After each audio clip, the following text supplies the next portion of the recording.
قصدا إلى بيته فبينما هو كذلك পৃথিবীতে এখনও ৫৫টি এমন দেশ রয়েছে যারা গুরুতর অপরাধীদের মৃত্যুদণ্ডের সাজা দিয়ে থাকে, কিন্তু এদের মধ্যে এমন কিছু দেশ রয়েছে যারা আসামিদের এমন পদ্ধতিতে মৃত্যুদণ্ড দিয়ে থাকে যা দেখার পর যে কোনো ব্যক্তির ভয়ে পায়ের তলার মাটি সরে যাবে। ফর এক্সাম্পল, উত্তর কোরিয়াতে মৃত্যুদণ্ডের সময় আসামির বাপ মাকে ছেলের মৃত্যু দেখার জন্য ফোর্স করা হয়। আর সৌদি আরবে মৃত্যুদণ্ড কার্যকরের একটি কালো টুইস্ট রয়েছে যা আরও বেশি ভয়ানক। সবার আগে আমেরিকার মৃত্যুদণ্ড কার্যকরের পদ্ধতি সম্পর্কে আলোচনা করা যাক। প্রতি বছর যুক্তরাষ্ট্র প্রায় ২০ জন অপরাধীদের মৃত্যুদণ্ডের সাজা দিয়ে থাকে। তবে আমেরিকার অনেক স্টেটে মৃত্যুদণ্ডের সাজা অবৈধ, আবার অনেক স্টেটে অফিসিয়ালি ব্যান না হওয়ার পরেও মৃত্যুদণ্ডের সাজা দেওয়া হয় না বললেই চলে। কিন্তু এখনও ১১টি স্টেট রয়েছে যারা অপরাধীদের মৃত্যুদণ্ডের সাজা দিয়ে থাকে যদি কোনো আসামি খুবই গুরুতর অপরাধ করে থাকে, যেমন খুনের অপরাধ, রাজদ্রোহ, গভর্নমেন্টের গোপন ইনফরমেশন ফাঁস করে দেওয়া অথবা ড্রাগস পাচারের কোনো এক্সট্রিম লেভেলের কেস হয়ে থাকে। মেনলি এই কটা কারণের জন্য আমেরিকায় আসামিদের মৃত্যুদণ্ডের সাজা দেওয়া হয়। এখানে আসামিদের মৃত্যুদণ্ড কার্যকর করার জন্য ৫টা পদ্ধতির সাহায্য নেওয়া হয়। মৃত্যুর ২৪ ঘন্টা পূর্বে আসামিদের একটি ডকুমেন্টে সাইন করতে বাধ্য করা হয়। এই ডকুমেন্টে আসামিকে মৃত্যুর সময়, রুম আর পদ্ধতি বাছাই করার জন্য অপশন দেওয়া হয়। এটা একটা গুরুত্বপূর্ণ বিষয়, কারণ আমেরিকার প্রত্যেক স্টেটে ভিন্ন ভিন্ন মৃত্যুর পদ্ধতি রয়েছে। যেমন ওয়াশিংটন ডিসিতে আসামিরা ফাঁসিতে ঝোলার অপশনকে চুজ করতে পারে। ফায়ারিং স্কোয়াড একটি অন্যতম মৃত্যুদণ্ডের পদ্ধতি যা ইউটাতে আসামিরা চুজ করতে পারে। এরপর রয়েছে সবথেকে বিখ্যাত মেথড, ইলেকট্রিক চেয়ার। মনে করা হয় এই মেথডের সাহায্যে খুব দ্রুত আসামির মৃত্যু হয়। আলাবামা, ফ্লোরিডা, সাউথ ক্যারোলাইনা আর ভার্জিনিয়ার আসামিরা এই মৃত্যুর অপশনটাকে বাছাই করতে পারে। আরও দুটো মৃত্যুর পদ্ধতি হলো লিথাল ইনজেকশন আর হাইড্রোজেন সাইনাইড গ্যাস প্রয়োগের সাহায্যে মৃত্যু। মিসৌরি আর ক্যালিফোর্নিয়ার আসামিদের জন্য এই অপশনটা। তবে লিথাল ইনজেকশনকে সব স্টেটেই প্রথম অপশন হিসাবে রাখা হয়। যখন একবার মৃত্যুদণ্ডের ওয়ারেন্ট পেপারে সাইন হয়ে যায়, এরপর থেকে শুরু হয় ২৪ ঘন্টার কাউন্টডাউন। ২৪ ঘন্টা পূর্বে অপরাধীকে জেলের সেল থেকে বের করে একটি রুমে নিয়ে যাওয়া হয় যার নাম ডেথ হাউস।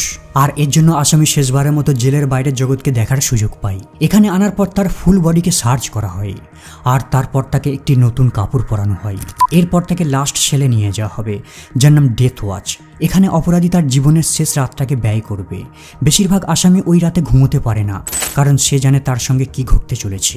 ১৫ ঘন্টা পূর্বে অপরাধীকে জাগানো হবে, এরপর তাকে স্নান করানো হবে আর তারপর তাকে রেগুলার জেলের মধ্যে ব্রেকফাস্ট দেওয়া হবে। ১৪ ঘন্টা পূর্বে আসামিকে তার বন্ধু আত্মীয়দের সঙ্গে লাস্ট টাইম দেখা করার অনুমতি দেওয়া হবে। ৪৫ মিনিট সময় দেওয়া হবে লাস্ট টাইম তার প্রিয় মানুষদের সঙ্গে ফোনে কথা বলার জন্য। কান্না, হাসি, চিৎকার যেটা খুশি অপরাধী করতে পারে। এই সময় তার ইমোশনকে বাধা দেওয়া হয় না। ১২ ঘন্টা পূর্বে সব ধরনের ভিজিটকে বন্ধ করে দেওয়া হয়। এরপর তাকে রেগুলার জেলের মতোই লাঞ্চ করতে দেওয়া হয়। এরপর পাপ থেকে মুক্তি আর মন পবিত্র করার জন্য ধর্ম অনুযায়ী পুরোহিত কিংবা ইমামের সঙ্গে দেখা করার অনুমতি দেওয়া হয়।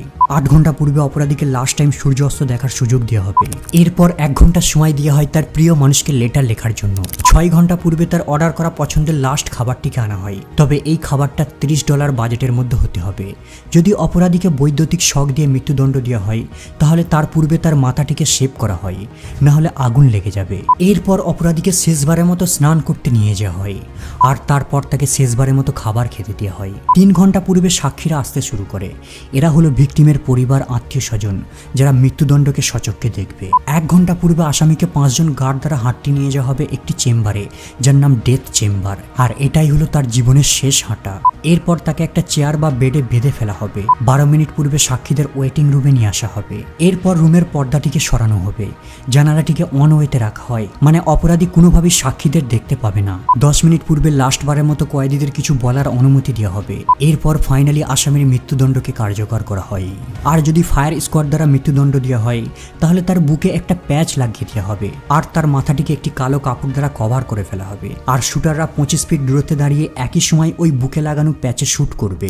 বন্ধুরা, আমেরিকার মৃত্যুদণ্ড দেখে মনে হবে হয়তো অনেক কঠিন একটা ব্যাপার, কিন্তু যদি আপনি সৌদি আরবের সঙ্গে তুলনা করেন তাহলে এটা কিছুই নয়। প্রতি বছর সৌদি আরব গড়ে প্রায় ১৮৫ জন অপরাধীরা মৃত্যুদণ্ডের সাজা দিয়ে থাকে। এই দেশে ছোটখাটো অপরাধের জন্য অপরাধীদের কঠোর সাজা দেওয়া হয়, কিন্তু কিছু অপরাধ রয়েছে যার জন্য মৃত্যুদণ্ড নির্ধারিত। হত্যা করা, মাদকদ্রব্য পাচার করা, কোনো সন্ত্রাসমূলক কাজ করা বা সন্ত্রাসী গ্রুপের সঙ্গে যুক্ত থাকা, রাজদ্রোহী অথবা রাষ্ট্রীয় নিরাপত্তার বিরুদ্ধে কোনো কাজ করা। এখানে চুরির অপরাধের জন্য অপরাধীর হাত কেটে দেওয়া হয়, কিন্তু যদি অস্ত্র দ্বারা ডাকাতি করে তাহলে তার মৃত্যুদণ্ডের সাজা দেওয়া হয়ে থাকে। এমনকি যদি এখানে কালা জাদু, জাদুবিদ্যা আর ঢুঙি বাবাদের দেখতে পাই, তাহলে তাদেরকেও মৃত্যুদণ্ডের সাজা দিয়ে থাকে। অপরাধীদের মৃত্যুদণ্ড কার্যকর করার জন্য 3টে পদ্ধতির ব্যবহার করা হয়ে থাকে। প্রথমটি হলো ফায়ারিং স্কোয়াড।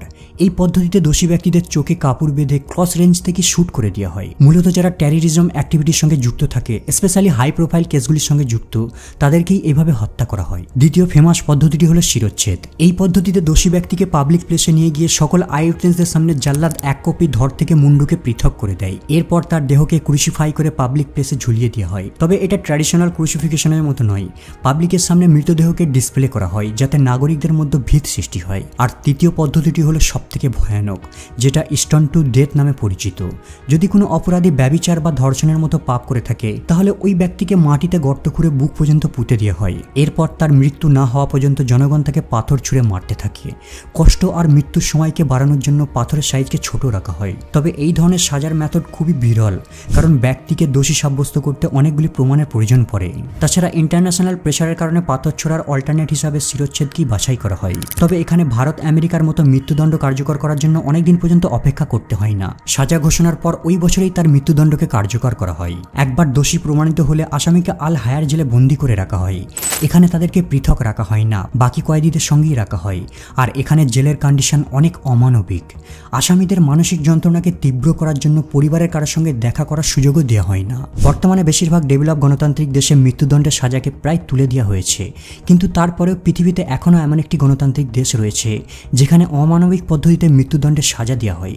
এই দেশটি হলো জাপান। প্রতি বছর এখানে গড়ে প্রায় 7 জন ব্যক্তিকে মৃত্যুর সাজা দেওয়া হয়। যদি অপরাধী খুন করে থাকে অথবা রাষ্ট্রের বিরুদ্ধাচরণ করে থাকে, তাহলে তাকে মৃত্যুদণ্ডের সাজা দেওয়া হয়। প্রতিটা দেশে মৃত্যুদণ্ডপ্রাপ্ত আসামিদের অনেক আগে থেকেই জানিয়ে দেওয়া হয়, কিন্তু জাপানের ক্ষেত্রে একটু ভিন্ন। কেবলমাত্র মৃত্যুর 2 ঘন্টা পূর্বে আসামি জানতে পারবে তার মৃত্যু সম্পর্কে। মানে অপরাধী আটক হওয়ার পর থেকেই তার কোনো ধারণাই নেই যে তার সঙ্গে কি ঘটতে চলেছে। আসামির মানসিক যন্ত্রণাকে আরও তীব্র করার জন্য তাদেরকে একটি নির্জন কারাবাসে বন্দী করে রাখা হয়। আর ওই কারাবাসে আসামি কয়েক বছর পর্যন্ত বন্দী থাকতে পারে। আর এই সেলের মধ্যে সে বসে বসে প্রতিটা মুহূর্ত মৃত্যুর সময়কে কাউন্ট করতে থাকে। কিন্তু তার কোনো আইডিয়াই নেই যে এটা কোন সময় ঘটতে পারে। তবে সে নিশ্চিত যে মৃত্যু তার জন্য অপরিহার্য। ভয়, চিন্তা আর মানসিক যন্ত্রণা নিয়ে প্রতিদিন তাকে ঘুমাতে হয়। আর ঘুম থেকে ওঠার পর সে ভাবে হয়তো এটাই তার জীবনের শেষ দিন। আর রাতে ঘুমাবার সময় দুঃস্বপ্ন নিয়ে ঘুমাতে হয়, হয়তো ফাঁসির জন্য তাকে এখন বেড থেকে তোলা হবে। আর সারাটা দিন তাকে ওই নির্জন কারাবাসে একই দুঃস্বপ্ন নিয়ে বসে থাকতে হয়। আসামের সাজা ঘোষণার তারিখ জাস্টিস মিনিস্টার ডিসাইড করে থাকে। মৃত্যুদণ্ড দেবার 5 দিন পূর্বে সে একটি ওয়ারেন্ট পেপারে সাইন করে থাকে। এরপর আসামিকে জানিয়ে দেওয়া হবে তার হাতে কেবলমাত্র 2 ঘন্টাই সময় রয়েছে। মৃত্যুর পূর্বে তাকে কেবল একটা সিগারেট আর কিছু স্ন্যাক্স দেওয়া হয়। জাপানে মৃত্যুদণ্ডের জন্য কেবল একটাই পদ্ধতি রয়েছে, ফাঁসিতে ঝুলানো। মৃত্যুদণ্ড কার্যকর করার জন্য আসামিকে একটি চেম্বারের ভিতর নিয়ে যাওয়া হয়। এই চেম্বারের ফ্লোরে রেড কালারের 2টো বক্সের মার্ক রয়েছে। আর এই রেড মার্কের বাক্সটির নিচেই রয়েছে ফাঁসির ট্র্যাপডোর। অপরাধীকে এই বাক্সটির মাঝে দাঁড় করানো হয়। এরপর তার চোখটিকে বেঁধে দেওয়া হয় আর একটি কালো ঘোমটা তার মুখে পরিয়ে দেওয়া হয়, সেই সাথে ফাঁসির দড়ি। এরপর বাইরে 3 জন গার্ড অর্ডার পাওয়ার সাথে সাথেই 3টে সুইচ বাটনকে প্রেস করে। এর মধ্যে একটা বাটনে ফাঁসির ট্র্যাপডোর কাজ করে, বাকি 2টো ফলস। 3টে বাটন রাখার কারণ হলো তাদেরকে জানতে দেওয়া হবে না কে এর জন্য দায়ী। কিন্তু সব থেকে রোমহর্ষক ব্যাপার হলো একমাত্র মৃত্যুর পরে আসামির পরিবারকে খবর দেওয়া হবে। মানে আসামির জেলে বন্দী থাকা থেকে মৃত্যু পর্যন্ত আসামির পরিবার মানসিক যন্ত্রণায় ভুগতে থাকে। তবে এই পৃথিবীতে উত্তর কোরিয়া একমাত্র দেশ যেখানে সবথেকে অমানবিক পদ্ধতিতে ক্যাপিটাল পানিশমেন্ট দিয়ে থাকে। এখানে যে কোনো ন্যূনতম অপরাধের কারণে আপনার মৃত্যুদণ্ড হতে পারে। নির্দিষ্ট কোনো ক্রাইমকে মৃত্যুর সাজার জন্য ফিক্স করা হয় না। সরকারের বিরুদ্ধে প্রতিবাদ করা, নিজের দেশ ত্যাগ করতে গিয়ে আটক হওয়া, বিদেশি টিভি মুভি দেখা, কিমের পরিবারের ছবিকে বাড়িতে না রাখা, এমনকি বাড়িতে বাইবেল রাখলেও আপনার মৃত্যুদণ্ডের সাজা হতে পারে। আসামিদের মৃত্যুর জন্য তারা মেনলি 4টে পদ্ধতির ব্যবহার করে থাকে: ফায়ারিং স্কোয়াড, শিরচ্ছেদ, ফাঁসি আর সবথেকে ভয়ানক পদ্ধতি হলো মিসাইল দিয়ে শুট করে দেওয়া। কিন্তু আসামিদের মৃত্যুদণ্ডকে গোপনে কার্যকর করা হয় না, সকল নাগরিকদের উপস্থিতিতে তাদের মৃত্যুদণ্ড দেওয়া হয়। আর এই মৃত্যুদণ্ড কার্যকর করার সময় আসামির পরিবারকে সেখানে উপস্থিত থাকা বাধ্যতামূলক।